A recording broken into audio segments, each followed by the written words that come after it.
À Orion Service, chacun portait un masque, un immeuble de verre où tout se savait sans jamais se dire.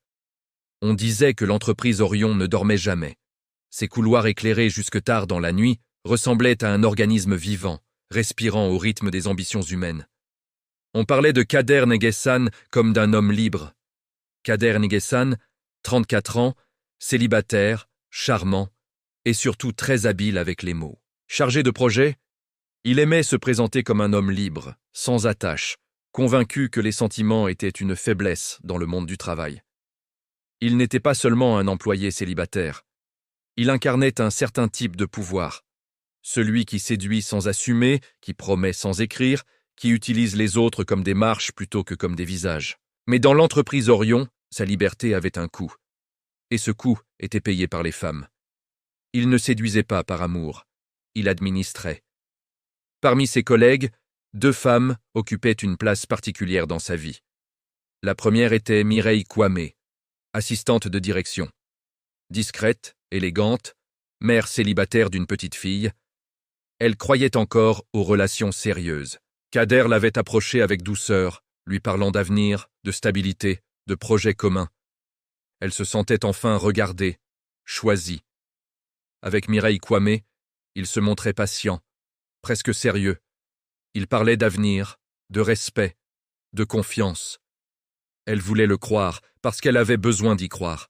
Il donnait la promesse de la durée, reconnaissance, sécurité, avenir. C'était le même langage que l'entreprise utilisait pour maintenir les femmes loyales, patientes, disponibles, reconnaissantes. À Mireille Kwame, il offrait la stabilité, comme l'entreprise offre la sécurité à ceux qui obéissent.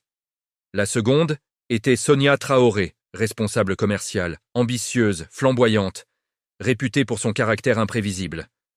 Avec elle, Kader jouait un autre rôle, celui de l'homme passionné, rebelle, prêt à vivre l'instant sans promesse. Leurs rendez-vous étaient furtifs, souvent tard le soir, loin des regards.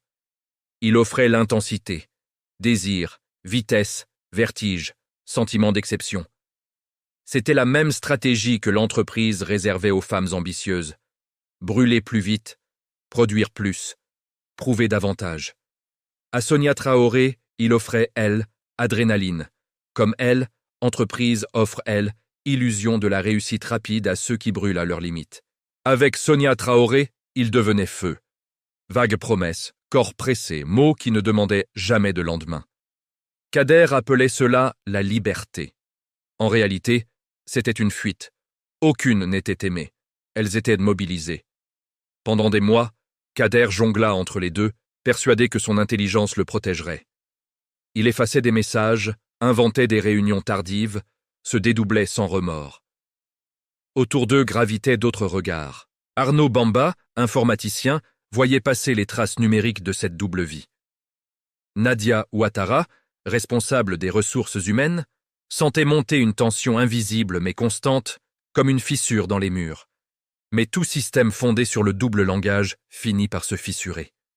Le jour où la vérité surgit, elle ne prit pas la forme d'un scandale, mais d'un déséquilibre. Réunions tendues, performances en chute, silence lourd. Le triangle amoureux n'était plus une affaire privée. Il révélait un mode de gouvernance toxique. Le point de rupture arriva lors de la soirée annuelle de l'entreprise. Sonia, légèrement ivre, s'approcha de Kader devant tout le monde et l'embrassa longuement. Mireille, qui observait la scène depuis l'autre bout de la salle, sentit le sol se dérober sous ses pieds. Les regards se tournèrent, les murmures commencèrent. Le lendemain, Mireille confronta Sonia. Les mots dépassèrent les intentions. Les secrets éclatèrent. Chacune comprit que Hélène était que un rôle dans la mise en scène de Kader. Elles comprirent qu'elle n'était pas rivale, mais victime d'un même mensonge. Kader croyait maîtriser le jeu, mais il avait confondu séduction et responsabilité. Il pensait que l'absence d'engagement l'absoudrait de toute faute. Il oublia une chose essentielle, on n'est jamais neutre quand on touche au cœur des autres. Mireille apprit que l'amour sans vérité est une dette qui se paie toujours. Sonia comprit que le pouvoir de séduire ne protège pas de l'humiliation. Et l'entreprise réalisa que les relations cachées finissent toujours par contaminer le collectif. Kader n'aimait pas de femmes. Il exerçait un pouvoir. Mireille représentait ceux à qui l'on promet la loyauté, en échange du silence. Sonia représentait ceux à qui l'accro on promet la vitesse et la lumière en échange de elle, épuisement. Arnaud incarnait la mémoire du système. Nadia, sa conscience tardive. Le triangle amoureux n'était pas une dérive individuelle. Il était un modèle. Un homme au centre, multipliant les accès, des femmes mises en concurrence émotionnellement, symboliquement, professionnellement. Le désir utilisé comme outil de contrôle. L'amour comme monnaie invisible du travail féminin. Mireille incarnait les femmes à qui l'on demande la patience et la loyauté sans contrepartie réelle.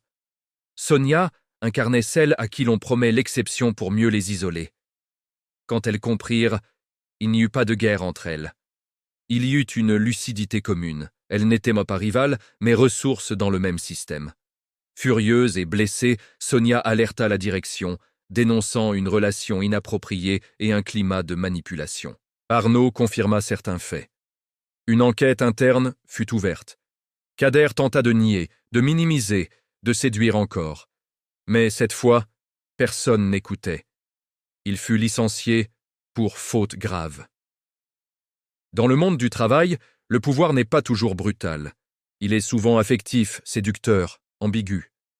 Il se cache dans les promesses floues, les relations asymétriques, les silences consentis. Celui qui croit dominer en divisant finit isolé. Celles et ceux qui acceptent d'être choisis au détriment de la vérité finissent interchangeables. Et les institutions qui tolèrent ces jeux perdent le prix sous une autre forme. Méfiance, épuisement. La direction trancha froidement. Kader fut écarté, les dossiers furent classés, les conversations cessèrent.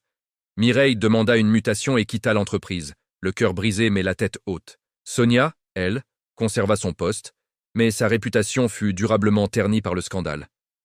Quant à Kader, il quitta Orion Service comme il avait vécu, seul, convaincu trop tard que jouer avec deux cœurs dans un lieu où tout se voit finit toujours par coûter plus cher que prévu.